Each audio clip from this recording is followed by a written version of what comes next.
Hello everybody, my name is Mr. Green and this is SimCity 3. This is something different than what I usually do. It's something different than my Call of Duty videos, but I am in love with this game. It's so addicting, so much fun, and yes, it had a rough patch, a rough start, but I'm having a great time playing it, and it's a whole lot of fun being your own mayor. I gotta say, I'm not big on government, but it's fun playing the role. So I'm gonna play and start a city, and hopefully teach you guys a few things about how SimCity works. If you've never played the game before, I hope you enjoy watching this. If you just bought the game, maybe you can watch this and learn a little bit on how to plan and build your city, and hopefully I learn a little bit creating videos about SimCity, because I don't claim to be the SimCity master by any stretch of the imagination. But let's get going and let's play. When you start SimCity up, you can either resume a game that you have already started, or you can play. We're going to create a new city, so we're going to hit play. When you hit play, you have your regions pop up, and it's regions that you can play with other people. You can join a game that's a random public game. You can create your own game or join a friend. How regions work in this game is pretty darn cool. You have a whole region full of landscapes, full of plots that you can slap your city on, and you start from there. And the cool thing is you can have your own region, your own private region. You can invite a bunch of friends to come play with you, and they can have their own cities. Like these two cities are my friend Face of Spades. They're his cities, these are my cities. We can invite people to come build cities over here, or we can just take over the whole region. You can make the region public and allow random people to come in and build cities. And how this works is you trade with other cities. This game wasn't designed for your city to be the conqueror of all and jack of all trades. You want to specialize in certain things and trade with other cities. It's a really cool concept. When it works, it's amazing. So here's the city we're going to be playing today. The default name is Shoshong Summit. I don't know how you say that. Shoshong Summit? I don't know. But that's the city I created for you guys, for us to play on, and we're going to rename it. And can you guys guess what we're going to rename it to? But when you claim a plot, you claim it, and then you just click play, and you start your city. I'm having a great time with this game. I've been trying to tell as many of my friends about it as possible. Even if you don't like sim games, this game is crazy addicting. I am not a simulator fan, nor am I a Sims fan. I do not like playing The Sims. I don't like playing dress-up dolls or anything like that, but this game is a whole lot of fun, so I hope you guys join in and have a lot of fun as well. Let's start this up. Updating desirability. I don't even know what that means. It's making my city more desirable. I like that.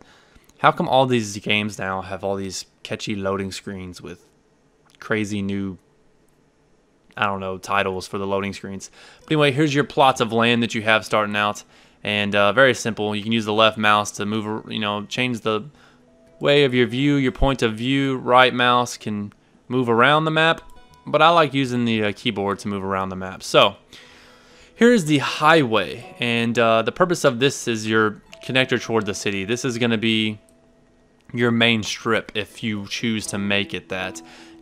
So your first thing you want to do is when you get in your city is kind of already have a general idea of what you want your city to be. That's very important starting out. If you start your city without any general idea of what kind of city you want to be, you can end up finding yourself lost in crazy amounts of debt, and the game can catch up to you and get quite difficult. So we are gonna try to make this city specialize in education and technology. I want to specialize in education so I can help my growth in technology and help my technology products so I can be a cool city, because I like the tech. So let's get going. The first thing you want to do is create a road, connect the highway right here, the highway coming into your city.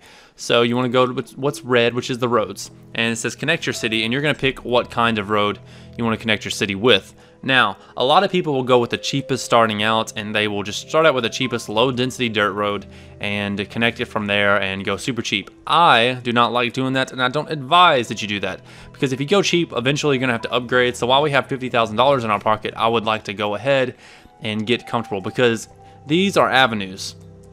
These can support a lot of lanes. If you see number of lanes 4, 6, and 6, this can support train rails, and your city will be bigger. There's less room, but more room to grow with these avenues, if that makes sense. These roads over here don't support a whole lot of density. If you notice, when you click on the road, there's 3 houses on the picture on the lower right hand side of the picture. I can't really point at it when I go up, but over here where this is, see what I mean, right here. And it shows what level of housing and buildings this can support. This can only support the first level, so poor buildings basically. We don't want that in this city. I want a rich, thriving city starting out. So I'm gonna make my main strip a road that can support a lot of stuff. So I'm gonna start with this one, which the high density avenue. It costs 20 simoleons, 20 bucks, but it supports the largest number of growth.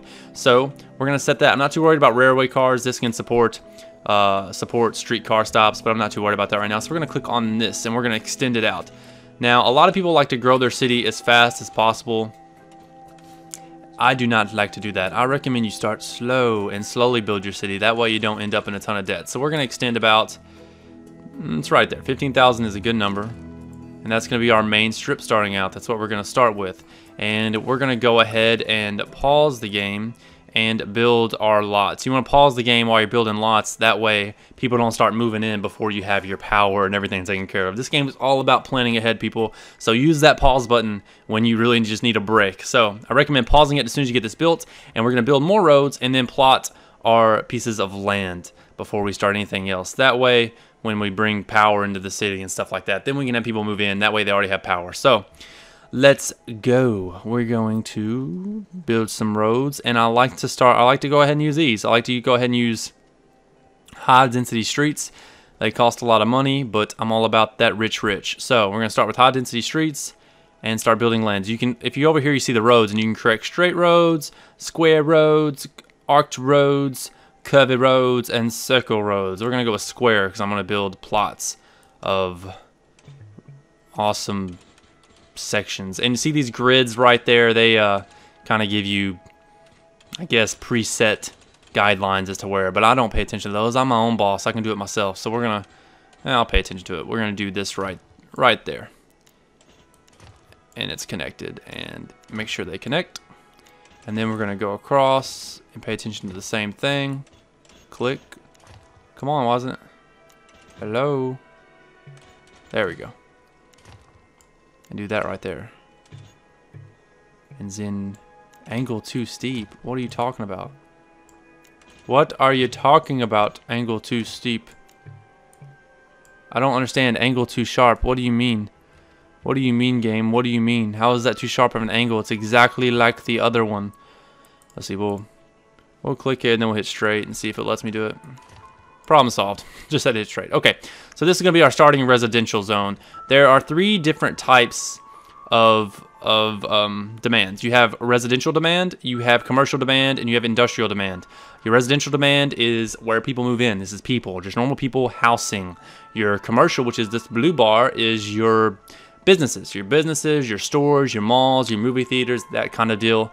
And then you have your industrial, which is plants, power plants, stuff like that, just the gassy stuff that creates a lot of pollution that no one likes. Now, the one thing to pay attention to is where you're going to build your industrial, and if you're going to focus on industrial. I'm not going to have that much industrial in this city, so talking really fast. Not going to have a whole lot of industrial in this city, because industrial pollutes the air. What you're going to want to do is you're going to click this grid over here, which shows all data maps, and you're going to want to click wind. It's this one right here. It's the third from the bottom, second one from the right. And it's going to show where your wind is flowing. My wind is flowing this way. So basically, I want my power in all my industrial down here. That way, the wind flows this way. It doesn't go anywhere near my city. And for instance, if I put industrial up here and all my pollution stuff up here, and put my residential down here, the wind would blow right into my residential, and it would make everybody angry, and the town would be polluted. And you don't want that. So let's go to our grids. This is where you zone everything off, and we're going to make this residential. You can hold control to make plots in the whole square. So hold control. What's going on? Why isn't it working? Why aren't you working? Get off the wind map and it works. Oh boy. And for some reason it didn't let me patrol those spots. What's going on? What's going on? Anyway, we're going to make all these residential, this area over here. Not that area. D-zone you. D-zone you.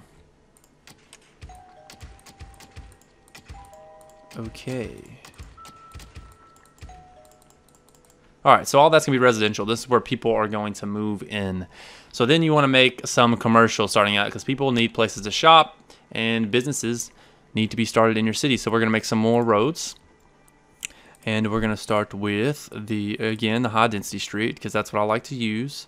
And we're going to start from here, and we're going to go over, boom, go up, boom, over, boom, go up, boom. I like to start very simple. Industrial shouldn't be as large as residential. It doesn't need to be. And we're going to zone it for your commercial.